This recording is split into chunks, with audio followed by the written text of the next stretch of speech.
क्या डाइजेस्ट किया था और शाम को क्या क्लैरिफिकेशन आया? Harshada, good morning. मॉर्निंग आशीष। तो कल ये डाइजेस्ट करके जा रहे थे कि 1 जुलाई से मर्जर इफेक्टिव रहेगा और दीपक पारेख साहब की तरफ से ही वो स्टेटमेंट आ रहा था कि 13 जुलाई ऑनवर्ड्स फिर एचडीएफसी दरअसल डीलिस्ट हो जाएगा। अब उस पर क्लैरिफिकेशन ये आया है कि इस समय जो औपचारिकताएं हैं उस पर काम चल रहा है ताकि जल्द से जल्द वो मर्जर अंजाम दे दिया जाए।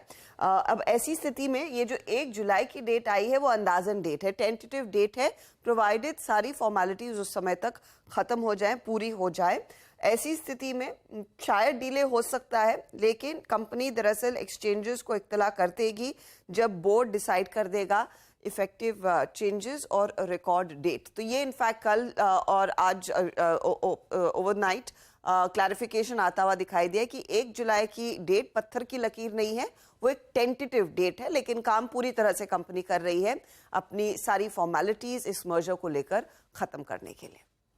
इसकी हमने अपफ्रंट चर्चा भी कर रखी है एचडीएफसी ट्विंस की। खैर, अब क्लैरिफिकेशन के बाद देखते हैं आज कैसा रिएक्शन। लेकिन वो आज का छोड़ दीजिए, जिस तरह के डिलीवरी बाइंग के नंबर्स वगैरह सब मेंशन हुए थे, चतुर्मोता साहब, एचडीएफसी ट्विंस इस मेगा मर्जर की अपडेट सामने खड़ी है। 1 नहीं हो, 2 हो, 5 हो, ज्यादा फर्क नहीं है।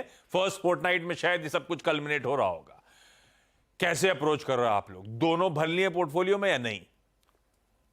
तो बिल्कुल एचडीएफसी बैंक की पोजीशन है और काफी पॉजिटिव इस पे व्यू भी है आशीष जी, क्योंकि देखिए सबसे बड़ी बात है कि जो अभी अनुज एक्सप्लेन कर रहे थे, एक ओवरहैंग जब किसी स्टॉक के अंदर में रहता है किसी न्यूज के चलते, तो समझते हुए भी कि ये स्टॉक एक अच्छे कहीं ना कहीं रिटर्न बना सकते हैं, बट एक ओवरहैंग के चलते कहीं ना कहीं उसकी पोजीशन को बढ़ाना उस समय टफ होता है। और अब जब ये ओवरहैंग खत्म होता हुआ नजर आ रहा है, तो आपने देखा किस तरह से स्टॉक ने ऑलमोस्ट 1580 से 1660 की जो रैली दिखाई, उसके अंदर जिस तरह के वॉल्यूम पार्टिसिपेशन आए, मेरा मानना है कि एचडीएफसी बैंक एक अच्छी बढ़त के लिए अब तैयार हो चुका है और बहुत ही जल्द स्टॉक 1750-1800 रुपए की ट्रेजेक्ट्री में जाता हुआ नजर आएगा। मेरा मानना है 1600 रुपए पे अब स्टॉक का बहुत ही बढ़िया बेस बन चुका है। और अब सबसे इंपॉर्टेंट बात है, इंस्टीट्यूशनल इंटरेस्ट इस स्टॉक में आ चुका है। जो अंडरवेट की पोजीशन काफी समय से एचडीएफसी बैंक में चल रही थी, उसको कहीं ना कहीं अब इक्वल वेट या ओवरवेट की तरफ लेकर जाने का समय आएगा और जिसके चलते एक बड़ी रीरेटिंग यहाँ पर देखने को नजर आएगी। हाँ भाई साहब, स्ट्रीट भी ऐसे ही अपने आप को पोजीशन कर रही है, जिस तरह की गजब की अब बाइंग पिकअप हो रही है। रखिए इन दोनों स्टॉक्स एचडीएफसी ट्विंस को रडार पे, और इनफैक्ट एचडीएफसी लाइफ कल ही बड़े सौदे हो रहे थे। हर्षदा, क्या अपडेट आए सौदे में? पेरेंट ले गया? पेरेंट ने खरीदा है। एचडीएफसी ने दरअसल 1.5 करोड़ शेयर खरीदे हैं कल। उस बड़े सौदे में करीब 667 रुपए 10 पैसे के आसपास वो सौदा होता हुआ दिखाई दिया। स्टॉक 5.5 से 6% ऊपर था। एचडीएफसी में भी हमने देखा वो पूरा ट्रैक्शन देखने को मिल रहा है। तो क्लियरली ये एक स्पेस है आशीष, मुझे लग रहा है जब तक वो पूरा मर्जर कल्मिनेट नहीं हो जाता, एक्शन में रहेगा, नजरों में रहेगा। खैर, इसमें तो रेगुलेटरी अप्रूवल आने के बाद स्टेक बढ़ा दिया गया है। कल 1.1.5 करोड़ शेयर्स खरीदे गए। 1.5 करोड़ शेयर्स खरीदे गए। पिछली होल्डिंग थी 48-49% के आसपास। कैलकुलेट करना पड़ेगा, 50 के ऊपर ले जाने का मन था इनका, उसके लिए रेगुलेटरी अप्रूवल आया हुआ था। तो मेरे ख्याल से मोटा मोटी बाइंग खत्म। भाई मयूरेश जी, एचडीएफसी लाइफ पे आप लोग का व्यू क्या बन रहा है? थोड़ा सा डिसअपॉइंट किया था बीच में स्टॉक ने, अब धीरे धीरे वापस मोमेंटम बढ़िया पिकअप होना शुरू। वो एब्सोल्युटली, आई थिंक स्टॉक एक बड़ा अंडर परफॉर्मर जरूर रहा था, बट पिछले कुछ दिनों में I think obviously with the corporate announcements that are coming through, और जो बड़ी आई थिंक एक बहुत बड़ा सौदा हुआ था एचडीएफसी का, कहीं ना कहीं आई थिंक वापस लाइमलाइट में आ रहा है। मैनेजमेंट ने बहुत स्पष्ट तरीके से कहा है कि जो प्रोडक्ट मिक्स है वो ये शायद वीक करेंगे, क्योंकि वो शायद टॉप लाइन को हिट करता था with the change in income tax rules. Value of new business margins high teens में, यानी 20-25-27% के आसपास है जो मेंटेन होंगे। हाई कमीशन शायद पे आउट्स अभी भी जारी रहेंगे, बट कहीं ना कहीं I think with the change in product mix अगले कुछ क्वार्टर्स के लिए अच्छा होगा। But within the life insurance space Ashish ji, जैसे हम हमेशा मान रहे हैं, I think SBI life is far better placed out of the 3 players. Product mix भी बढ़िया है, कमीशन रेशियोज बहुत कम है, और expectations because of the bank insurance tie ups और जो एसबीआई का नेटवर्क है, उससे अच्छी खासी I think new business premium growth and premium business हो सकती है। तो टॉप रैंक पे एसबीआई लाइफ रहेगा, followed by HDFC. SBI life ये ज्यादा प्रिफर्ड है। एचडीएफसी लाइफ ने तो खैर अच्छे मूव डिलीवर करें, खबरों में वो है, लेकिन अगर कुछ फंडामेंटली चुनना है तो ये है प्रिफर्ड पिक मयूरेश के आपकी स्क्रीन पे। क्योंकि अच्छा, एचडीएफसी लाइफ का क्विकली मैं चार्ट चेक ले लेता हूं। मानस, कैसा स्टैग्ड अप है एचडीएफसी लाइफ? कल तो बहुत अच्छे मूव्स थे लास्ट ट्रेड के। बीच में। बिल्कुल। तो देखिए एक बड़ा मूव हमने देखा है पिछले करीब 2-3 हफ्ते में। हमने आई थिंक 560 से लेकर 660 तक के भाव देखे हैं। कल एक फ्रेश ब्रेकआउट देखने को मिला है, तो आई थिंक रैली अभी रिज्यूम हो सकती है वापस, और हमें शायद 710 तक के भाव देखने को मिल सकते हैं। तो आज अगर कोई डिप मिले तब खरीदारी करें, करंट लेवल्स पे नहीं, डिप पे खरीदारी करने की राय रहेगी। 639 के नीचे आपको स्टॉप लॉस लगाना है। सबसे पहले तो 685 और उसके बाद 710 तक के टारगेट सेट करने हैं एचडीएफसी लाइफ। भाई गावस्कर, ये कविता जी से कल सुबह चर्चा हो रही थी जब बताया था आपको, तो कविता जी ने कहा था हाँ डेल्टा कॉप नजर में है।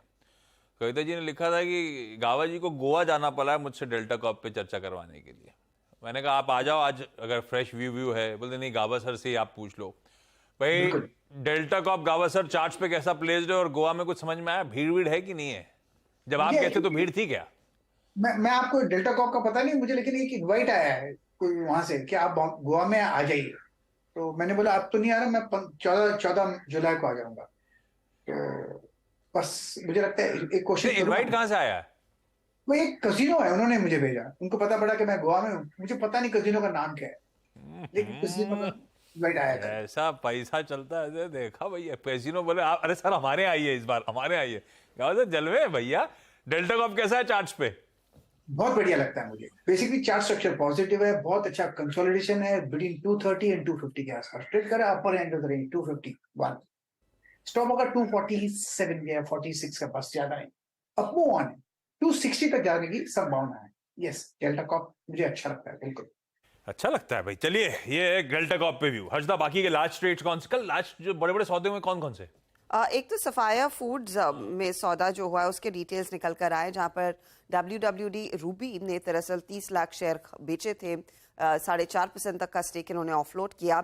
बायर्स के नाम बड़े दिलचस्प है आशीष। सोसाइटी जनरल ने 0.74% हिस्सा खरीदा, यानी कि 4.5 लाख शेयरों से ज्यादा। नोमुरा ने करीब 4.38 लाख शेयर खरीदे। गोल्डमैन ने 3.42 लाख शेयर खरीदे। डोमेस्टिक फंड्स की बात करें तो ICICI प्रूडेंशियल लाइफ इंश्योरेंस ने करीब 3 लाख शेयर खरीदे। निपॉन इंडिया म्यूचुअल फंड ने 4.5 लाख शेयरों से ज्यादा का सौदा किया, और कोटक इंडिया ने करीब 1.5 लाख शेयर खरीदे हैं। तो ये इनफैक्ट कल के बड़े ब्लॉक में हमने देखा है, जहां पर रूबी एग्जिट होता हुआ दिखाई दिया था।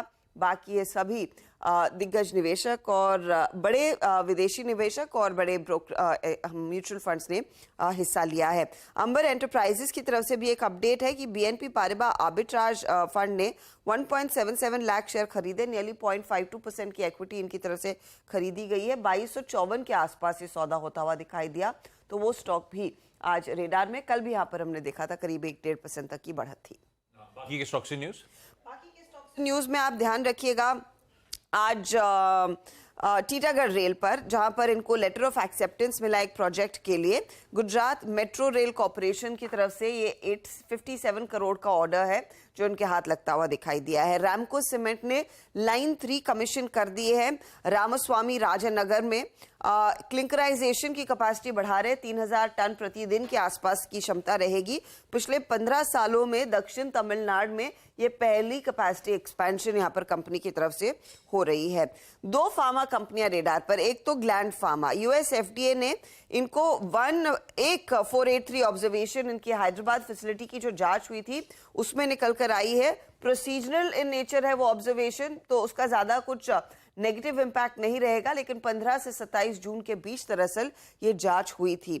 ऑर्किड फार्मा हम सब जानते हैं कंपनी QIP के जरिए फंड रेज कर रही थी, और वो 400 करोड़ इन्होंने रेज कर लिए हैं, लगभग 425 रुपए 19 पैसे के भाव पर।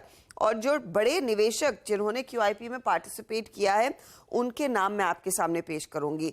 मैसेच्यूसेट्स इंस्टीट्यूट ऑफ टेक्नोलॉजी, जिसे हम MIT कहते हैं, QIP का 23.75% हिस्सा लिया। क्वांट मल्टी एसेट फंड ने QIP का 12.75% हिस्सा लिया है। क्वांट वैल्यू फंड ने भी 6.75% सब्सक्राइब किया उस पर्टिकुलर QIP को। कार्निलियन ने करीब 6.25% सब्सक्राइब किया है, और सोसाइटी जनरल जैसे नाम भी हैं जहां पर इनकी तरफ से भी पार्टिसिपेशन आया है उस पर्टिकुलर QIP में। तो ये नए निवेशक दरअसल जुड़ते हुए दिखाई दे रहे हैं।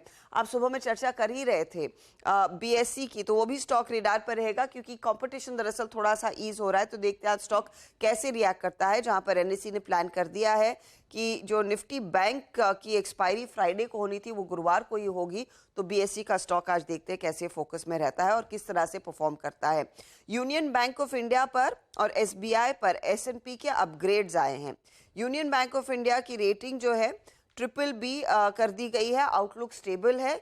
एसबीआई पर BBB की रेटिंग है वर्सेस BBB-, तो वो स्टॉक भी आप रेडार पर रखेंगे।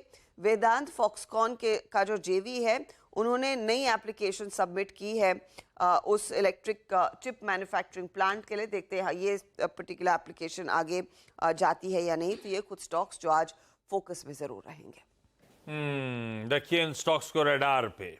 कुछ इंटरेस्टिंग ब्रोकरेजेस में एक HDFC बैंक का स्टॉक दिखाइएगा। बर्नस्टीन की रिपोर्ट, बाय रेटिंग 2300 पर शेयर का लक्ष्य। मैं बाकी डिटेल्स स्क्रीन पे आती रहेंगी। भारतीय एयरटेल को दिखाइएगा स्क्रीन पे। CLSA की रिपोर्ट, बाय की रेटिंग 1030 का लक्ष्य भारतीय के लिए आता हुआ। ऐसे ही टाटा मोटर्स पे CLSA का अपग्रेड है। CLSA टाटा मोटर्स पे बाय, लक्ष्य जो पहले 640 का था उसे बढ़ाकर अब 690 कर दिया है। भाई उनका कहना है कि डोमेस्टिक CV बिजनेस अब स्टेबलाइज हो रहा है, JLR गजब करा हुआ है, इसीलिए वो अपने टारगेट्स को अपग्रेड कर रहे हैं। 3 दिग्गज स्टॉक्स थे इसलिए मैंने कहा मेंशन कर दूं। HDFC बैंक, टाटा मोटर्स और भारतीय एयरटेल, तीनों पे ब्रोकरेजेस खासी बुलिश होती हुई। लेकिन आज इंपॉर्टेंट दिन है। एक तो शाम को सेबी की बोर्ड मीट का फैसला सामने आएगा। शाम को 5:30 बजे प्रेस कॉन्फ्रेंस लाइंड अप है। कई सारे इंपॉर्टेंट मुद्दे हैं जिसमें खास तौर पे हम लोग 2 दिन से मेंशन कर ही रहे हैं, उस पर वापस नहीं जाऊंगा। AMCs को रडार पे रखना है। हो सकता है वो जो फी चार्ज करते हैं एनुअली, उसका कुछ रैशनलाइजेशन हो सकता है। सेबी उस पर लगाम लगा सकती है, इसीलिए AMCs रडार पे हैं।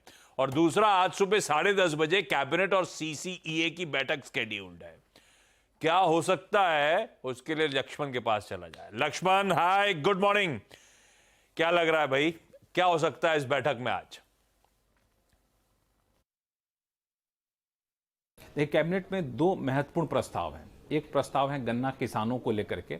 सरकार गन्ना की FRP या कहे कि गन्ना खरीद की कीमत बढ़ाने के प्रस्ताव को मंजूरी दे सकती है कैबिनेट की बैठक में। अभी 305 रुपये प्रति क्विंटल है गन्ना की FRP, अब वो बढ़कर के 315 रुपये प्रति क्विंटल हो जाएगी। वो अगले शुगर सीजन जो कि अक्टूबर से शुरू हो रहा है उसके लिए लागू होगी। और ये जो 315 रुपये प्रति क्विंटल की FRP होगी, उसका मतलब ये हुआ कि जब भी गन्ना किसान अपने गन्ना को लेकर के चीनी मिल के पास जाएंगे तो चीनी मिल को कम से कम इतनी कीमत देनी ही होगी। हालांकि शर्त यह है कि उस गन्ना से रिकवरी, यानी गन्ना से चीनी निकलने की जो दर है जिसको रिकवरी रेट कहते हैं, वो 10.25% हो। अगर आपका रिकवरी रेट ज़्यादा है, यानी आपके गन्ने से ज़्यादा कीमत चीनी निकल रही है, तो आपको ज़्यादा कीमत मिलेगी। अगर गन्ने से कम चीनी निकल रही है तो आपको कम कीमत मिलेगी। इसका फॉर्मूला ये है कि जो 10.25% रिकवरी रेट है, उससे अगर 0.1% रिकवरी ज़्यादा हो जाती है, तब आपको 3.07 रुपये प्रति क्विंटल के हिसाब से आपकी FRP बढ़ जाएगी, यानी आपको ज़्यादा कीमत मिलेगी।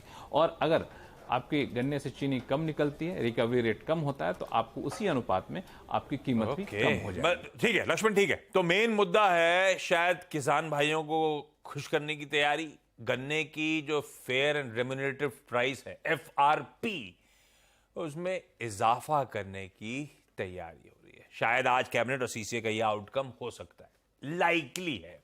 रखिए रडार पे फिर सारी चीनी कंपनियां, खासतौर पे जो एक्स ऑफ यूपी हैं, वो ज्यादा फोकस में रहेंगी क्योंकि वो FRP पे ज्यादा फोकस करती हैं। अच्छा, एक काम करा जाए, सारी इंपॉर्टेंट डिस्कशंस हो चुके हैं। मैं एक काम कर रहा हूं।